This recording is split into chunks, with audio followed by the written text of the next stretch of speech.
కూటమి ప్రభుత్వ లక్ష్యాలకు అనుగుణంగా అధికారులు పనిచేయాలని మంత్రి పార్థసారథి ఉద్యోగులకు విన్నవించారు. రోడ్ల మరమ్మతుల్లో నాణ్యత ముఖ్యం. అమృతధార పథకంలో ప్రతి ఇంటికి సురక్షిత తాగునీరు. PMAY ఇళ్ల నిర్మాణం డిసెంబర్లోగా పూర్తి. సూర్యలంక, చీరాల బీచ్ల అభివృద్ధికి ప్రతిపాదనలు పంపాలి. బాపట్ల DRC సమావేశంలో జిల్లా ఇన్ఛార్జి మంత్రి పార్థసారథి. సమావేశంలో జిల్లా ఇన్ఛార్జి మంత్రి పార్థసారథి మాట్లాడుతూ స్వర్ణాంధ్ర 2047 లక్ష్యాలు సాధించడానికి అధికారులు మరింత చిత్తశుద్ధితో పనిచేయాలని ఆదేశించారు. క్షేత్రస్థాయిలో సిబ్బంది నిబద్ధతతో పనిచేసేలా అధికారులు పర్యవేక్షించాలన్నారు. ప్రజల ఇబ్బందులు తొలగించడానికి గుంతల రహిత రహదారుల కార్యక్రమాన్ని రాష్ట్ర ప్రభుత్వం ప్రతిష్టాత్మకంగా చేపట్టిందన్నారు. పనుల్లో నాణ్యత ప్రమాణాలు పాటించాలన్నారు. మరమ్మతు పనుల్లో గుత్తేదారులు నాణ్యత పాటించకపోతే ఒప్పందాలను రద్దు చేయాలన్నారు. స్థానిక ప్రజాప్రతినిధులను సమన్వయం చేసుకుంటూ సమస్యలన్నీ పరిష్కరించాలన్నారు. గుంతలు పూడ్చే కార్యక్రమంలో జాప్యంపై పలువురు ప్రజాప్రతినిధులు R&B అధికారులను ప్రశ్నించారు. దీంతో CRF, MDRF పెండింగ్ పనులపై మంత్రి ఆరా తీశారు. నిధులు ఇస్తున్నప్పటికీ ఎందుకు పనిచేయడం లేదని నిలదీశారు.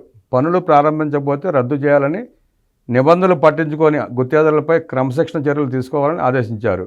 గుత్తేదారులు సరిగా చేయకపోతే ఇంజనీరింగ్ అధికారులు ఏం చేస్తున్నారన్న అసహనం వ్యక్తం చేశారు. అమృతధార పథకం కింద ప్రతి ఇంటికి సురక్షితమైన తాగునీరు అందించే కార్యక్రమం త్వరలో చేపడతామని, అది కూటమి ఇచ్చిన వాగ్దానమని మంత్రి పార్థసారథి తెలిపారు. PMAY కింద మంజూరు చేసిన గృహాల నిర్మాణం డిసెంబర్లోగా పూర్తి చేయాలని మంత్రి స్పష్టంగా ఆదేశాలు జారీ చేశారు. బీచ్ల అభివృద్ధికి ప్రతిపాదనలు పంపండి. సూర్యలంక, చీరాల బీచ్ల అభివృద్ధిపై ప్రతిపాదనలు సిద్ధం చేస్తే ముఖ్యమంత్రి చంద్రబాబు దృష్టికి తీసుకువెళ్తామని మంత్రి పార్థసారథి తెలిపారు. విద్యుత్ సమస్యలు లేకుండా చర్యలు తీసుకోవాలన్నారు మంత్రి గొట్టిపాటి.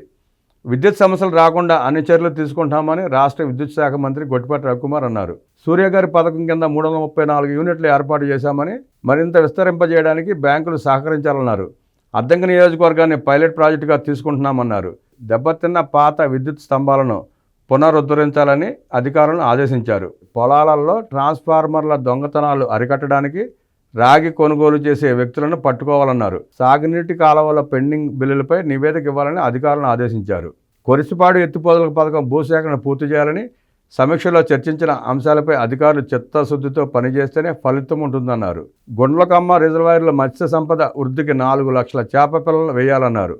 ప్రకాశం, బాపట్ల జిల్లాలో ఒకేసారి చేపలు పిల్లలు వేసేలా చర్యలు తీసుకోవాలన్నారు. సాగునీటి కాలువల మరమ్మత్తు పనులను అత్యవసరంగా చేపట్టాలని రెవెన్యూ శాఖ మంత్రి అనగాని సత్యప్రసాద్ ఆదేశించారు.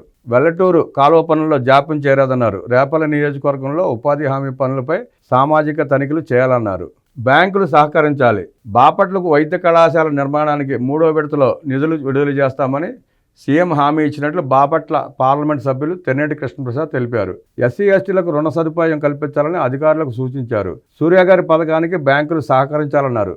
ప్రతి ఇంటికి సురక్షితమైన తాగునీటి సరఫరా చేయడానికి 3,500 కోట్లతో DPR పంపామని జిల్లా కలెక్టర్ J. వెంకటమురళి తెలిపారు. ప్రకాశం బ్యారేజ్ నుంచి వేమూరు, రేపల్లె, బాపట్ల, చీరాల, పర్చూరు నియోజకవర్గాలని 18 మండలాలకు నీరు అందించేలా 1820 కోట్లతో నివేదించామన్నారు.